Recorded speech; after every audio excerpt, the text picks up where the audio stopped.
오늘은 마감하기 528주 맞습니다.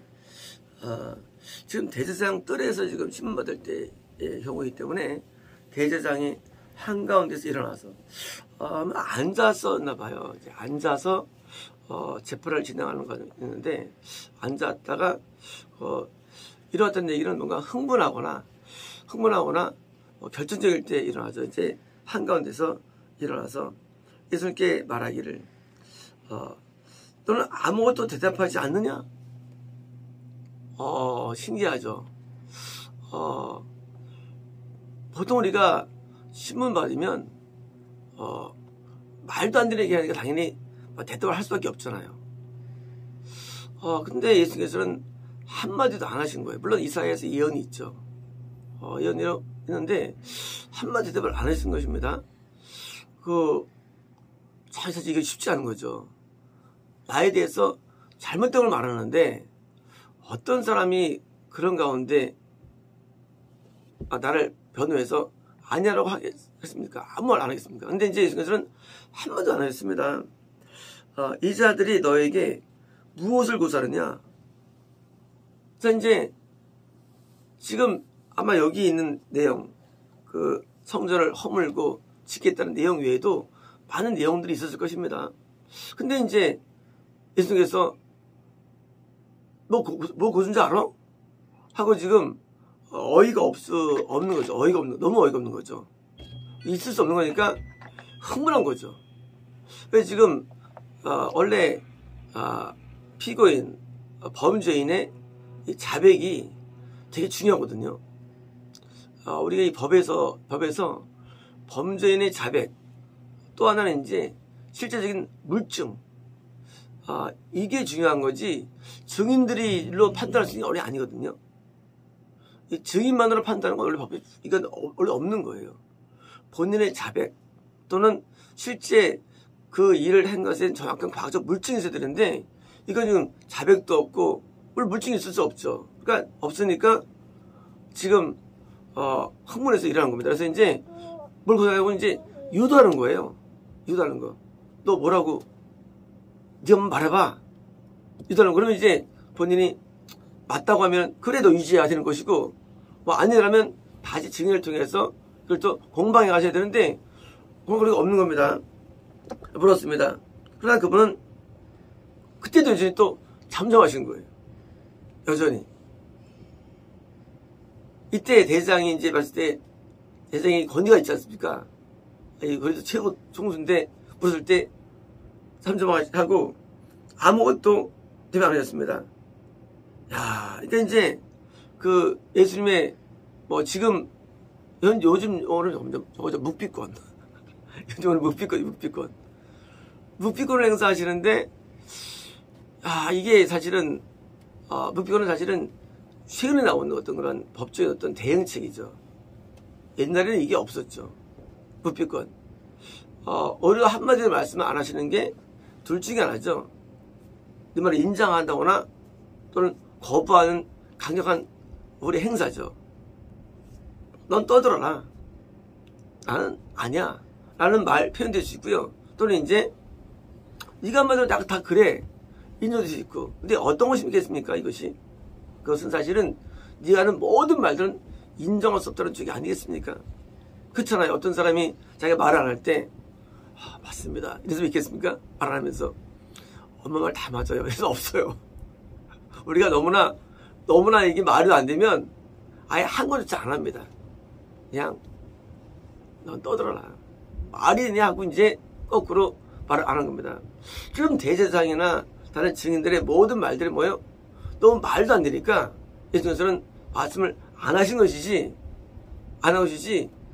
그게 예수님께서 인정하기 위해서 말씀 안 했습니다. 그래서 묵비권은 사실은 묵비권은 그 증인이나 또는 어떤 이 참소 또는 어떤 검사의 어떤 그런 내용들을 전면 부정하는 내용이 사실은 전면 부정하는 겁니다. 그래서 그때는 왜요? 아예 말 안 해버리는 거예요. 말할 가치가 없다는 거예요. 그리고 말하면 뭡니까? 꼬투리가 잡힙니다. 꼬투리가.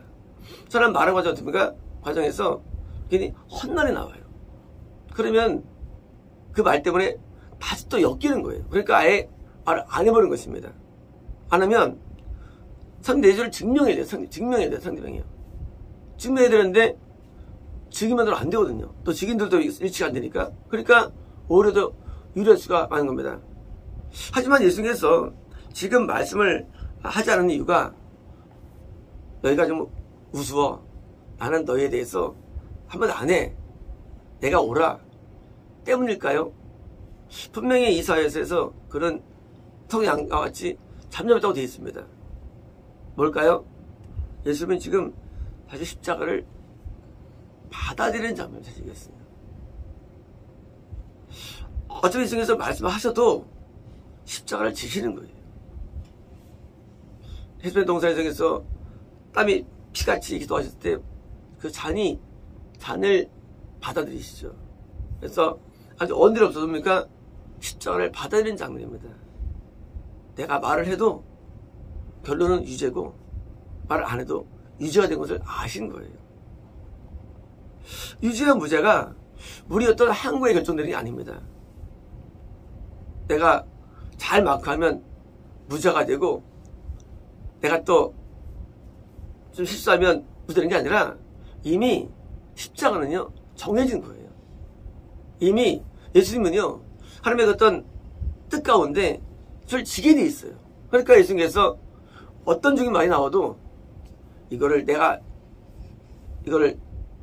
한 거에도 어차피 유죄가 되는데 세상에서 잠잠하신 것이지 이건 그것이 마귀 때문이 아닌 것입니다. 이제 많은 인생의 내용들은요 대부분 저희들은 사실 알아야 됩니다. 우리의 인생에 있어서 십자가는 정해진 거예요. 우리가 그걸 피해갈 수 있는 게 아니에요. 우리는 때로는 그것을 막하기 위해서 애쓰고 노력하죠. 그리고 우리가 열심을 다하죠. 그러나 그 열심이 그걸 피하지 못하면 됩니다. 단지 우리는 열심을 할 뿐이에요.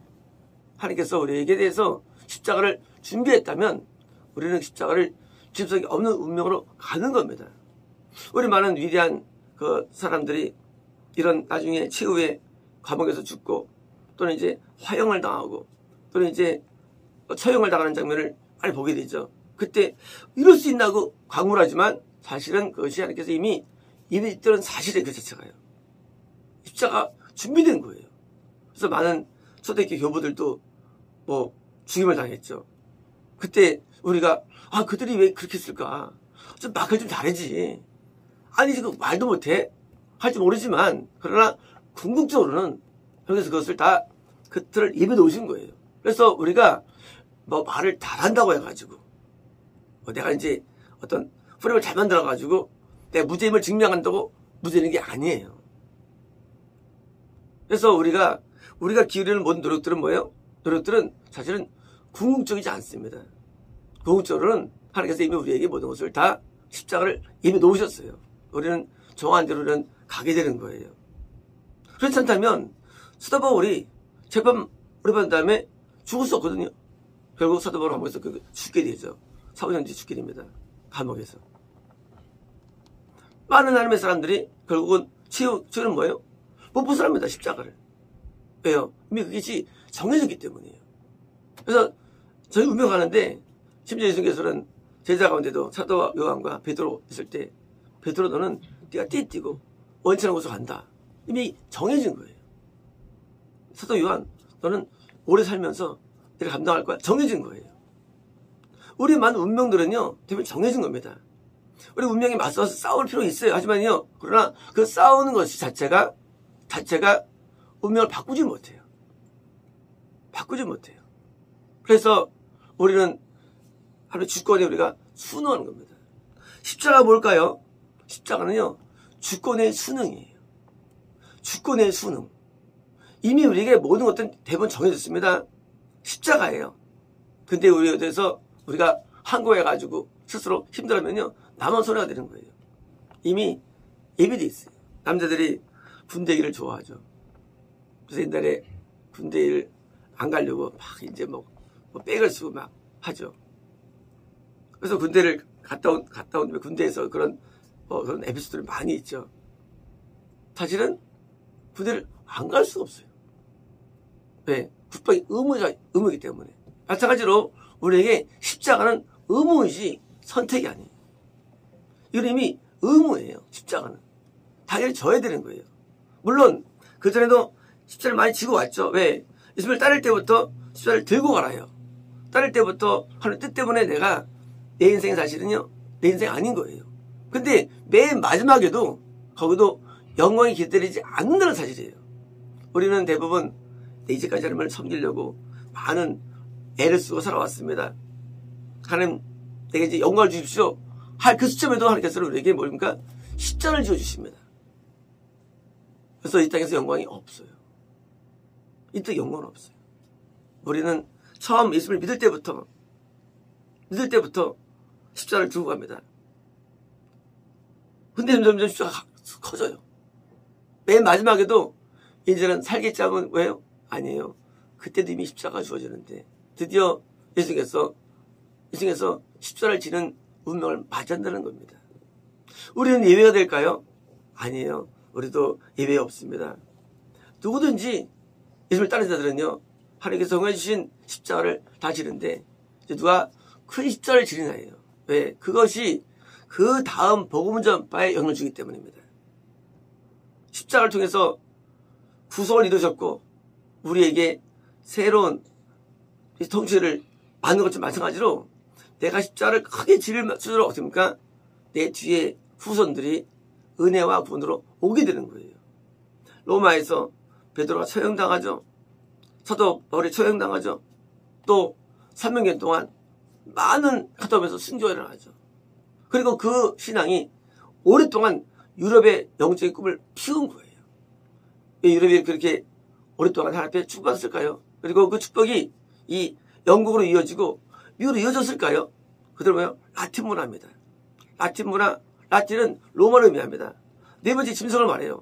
그리고 그 짐승이 싸우는 그런 영적인 그 은혜 문화는요, 앞으로 있는 어떤 문화도 그걸 능가하지 못합니다. 그래서 맨 마지막에 거기에 대해서 뭐예요? 유지하다가 나중에 이제 주님이 재림하시는 거예요.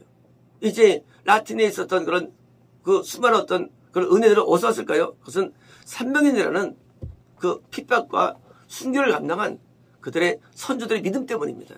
이제 우리는 십자가를 내가 이해할 때 이건 내 개인적인 십자가를 내가 뭐 지고 안 지고 문제가 아닙니다. 내가 지면 드디어 나를 통해서 내 후대들이 믿음으로 들어온다는 사실이에요. 하나님께서는 그냥 거저 누구를 구원하지 않습니다.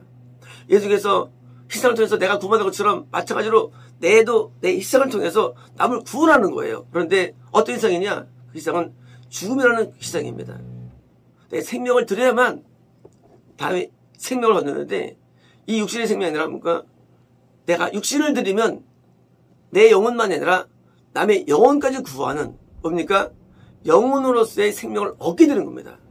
그러니 우리가 십자가가 무용지물일까요? 그렇지 않아요. 십자가는 나에게서는 내가 영생하는 비결뿐만 아니라 동시에 다른 사람의 영혼을 건져내가지고 총으로 인도하는 길이 되기 때문에 그래서 십자가는 거의 정해진 거예요.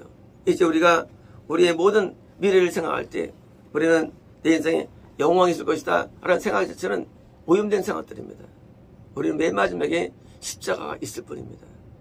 우리 맨 마지막에 우리가 이 땅에서는요, 이 땅에서 맨 마지막에 내가 이제 다 교회 들고 났고 내가 이제 일어났다. 그것은 썩은 생각들입니다. 그것은 다 진짜가 아닌 가짜들의 생각들이에요. 대부분 가짜들은요, 대부분 맨 마지막에는 내가 있겠지 하고 살아갑니다. 그래서 어릴 때는 내가 처음에는 제가 고생해서 교회 읽었지만 나중에 내가 커지면 노회장이 되고 총회장이 되고 영광을 구하는 것입니다. 그러나 그것은 진짜는 아니에요. 참 교회는 그렇지 않습니다. 맨 마지막에 그런 게 있지 않습니다. 초대교회처럼 성인 인물처럼 맨 마지막에 십자가에 있을 뿌림을 알아야 됩니다. 주권이에요. 주권. 사도 요한도 오래 살았죠. 하지만 맨 마지막에 반버섯이 귀양됩니다. 거기서 드디어 가장 놀라운 책인 계시록이 쓰여졌다는 사실이에요. 뭐 때문에요? 반버섯 귀양은 십자가 때문입니다. 물론 그가 십자가를 지지 않았지만 하지만 그의 십자가 된 거예요. 그래서 귀양됐을 때 나이 먹었을 때 귀양됐죠. 옛날에 이제 그런 수도영 같은 이런 영화 보면요 참 재밌어요. 왜냐면 옛날 사람들은 영화 만들 때 리얼하지 않고요. 지금 되게 어설픕니다. 어설퍼요. 사도 요한이 기형돼가지고 막 로마인이 막 이렇게 치치기 때리고 막 그래서 막 거기서 이제 막 거기서 막 간신히 막 채해가지고 막 살아가면서 하는데 화질도 막 안 좋고 거기서 이제 갑자기 빛이 임하면서 거기서 이제 드디어 계시가 임하는 거예요. 그래서 그런 극심한 십자가 앞에서 드디어 이제 계시를 받는 게 그게 바로 요한계시록. 요한계시록이 어디서 나옵니까? 그것은요 굉장히 고통 가운데 나온 거예요. 사실은요 고통 가운데 우리가 하나님의 놀라운 일들이 우리가 사도 요한 교회를 이루어서 큰 교회가 됐죠. 그때 이제 자 하고 임한 게 아니에요. 그 계시가 거기서 이제 잡혀갑니다. 사도 요한 교회는 큰 교회입니다. 20명 모인 교회인데 건물 웅장해. 지금도 웅장합니다. 거기서 뭐예요? 잡혀가가지고 반모성 가가지고 거기서 귀양될 때 나온 거예요. 그게요. 뭡니까? 많은 하나님의 일들은요 우리가 형통하거나 잘 됐다 오는 게 아니에요. 대부분 일들은요 우리가 최악의 고통 가운데 때 그때 이제 하나님 놀라운 일이 나타나는 거예요. 어때 뭡니까? 그때 요한계시록은 놀라운 책이 나온 거예요. 요한계시록은요 성경 전체의 압축판입니다. 요한계시록은요 전체 결론판이에요. 대단한 놀라운 책이죠. 계시록 최고의 책이에요. 어떻게 나왔을까요? 바로 사도 요한이 십자가를 지는 반모성 귀형에 나온다는 사실입니다. 그러므로 우리의 모든 일들은요 우리가 영광스러울 때 나오질 않습니다. 대부분 하나님의 일들은요 우리가 극심한 고통 가운데 일들이 나오는 겁니다. 인생도 마찬가지입니다. 우리가 형통하고 좋을 때 인생이 핀 게 아닙니다. 그것이 성공이 아닙니다. 뭐가 성공입니까? 우리가 극심한 고통 가운데도 하나님 뜻이 이루어진다는 것이 놀라운 사실이에요. 그래서 우리가 고통을 많이 당할수록 최대 순간일수록 거꾸로 우리에게는요 영생의 복음이 증가되는 겁니다. 요즘 대환란 때문에 복음이 증가되지 않죠. 왜일까요? 십자가를 아무도 안 지기 때문입니다. 하나님께서는 쉽게 사람을 구원하지 않습니다. 반드시 누군가는 그 영혼을 구원하기 위해서 누군가는 희생해야 되고 누군가는 져야 되는데 아무도 안 진다는 것이 십자가를 해요. 아무도 고난당하지 않는 것입니다. 과거에 복음에 들어갈 때마다 많은 순교가 있었고 복음 들어갈 때마다 많은 뭐예요? 핍박이 있었는데 지금은 그렇지 않아요. 그러니까 지금은 전파가 안 되는 거예요. 반드시 희생을 통해 이런 것입니다. 많은 동물들 세계는요 아빠가 죽거나 엄마가 죽죠. 자식 난 다음에 뭐 삶아서는 엄마 아빠 뜯어먹잖아요. 새끼들이 어리들도요 새끼 치어들이 대부분 엄마를 뜯어먹고 굉장히 많습니다. 알면서도 그걸 해요. 동물 세계에서 제가 결혼해가지고 애 낳으면 아는데도 그걸 합니다. 왜일까요? 그것이 바로 그게 다음 후대를 위한 사랑이기 때문입니다. 우리가 내가 하나님 때문에 구원받았습니까? 나는 이제 여기서 멈추는 게 아닙니까? 내 다음 누구를 위해서 마치 우리가 자녀를 낳는 것처럼 우리는 하나님 앞에 죽는 것, 그 십자가입니다. 하나님 앞에 죽는 삶이에요. 우리는 이제 죽는 삶으로 가는 거예요. 내가 죽어야만 누군가가 사는 거예요. 내가 살면 살 수 없어요. 아무도요.